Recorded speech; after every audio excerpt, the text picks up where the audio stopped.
नवदेरो खां इरादो न्यूज़ जे नुमाइंदे मुलाज़िम हुसैन कलंदरी जी रिपोर्ट मुताबिक़ नवदेरो गवर्नमेंट हॉस्पिटल नवदेरो PPHI जी ज़ेर निगरानी थियण खां पोइ बि एमरजेंसी वारे शोबे में डिस्पेंसरनि जी खोट बरक़रार। सिर्फ़ ड्यूटी ते हिकु डॉक्टर मौजूदु। एमरजेंसी में पटेवाला ऐं ॿियो स्टाफ ड्यूटी करण लॻो।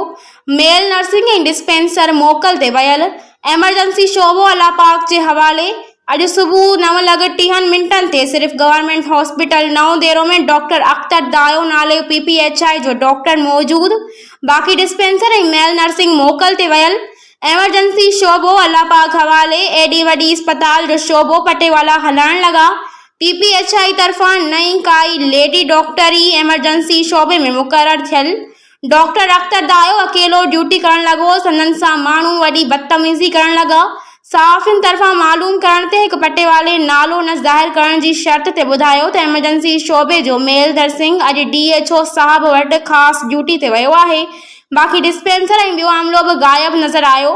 एमरजेंसी शोबे जी सीट ख़ाली रही। एॾे वॾे बजट रखंदड़ गवर्नमेंट हॉस्पिटल नवदेरो में हिकु ई डॉक्टर एमरजेंसी में मौजूदु। कॉल करण ते MS साहब जो नंबर पिणु बंदि मिलियो।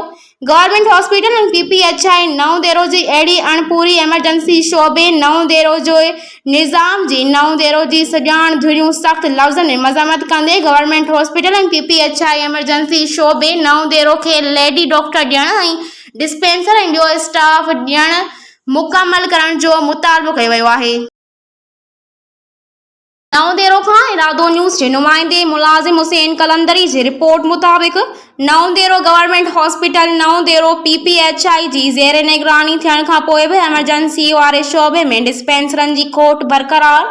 सिर्फ़ ड्यूटी ते हिकु डॉक्टर मौजूदु। एमरजेंसी में पटेवाला ऐं ॿियो स्टाफ ड्यूटी करण लॻो। मेल नर्सिंग ऐं डिस्पेंसर मोकल ते वियल। एमरजेंसी शोबो अलापाक जे हवाले।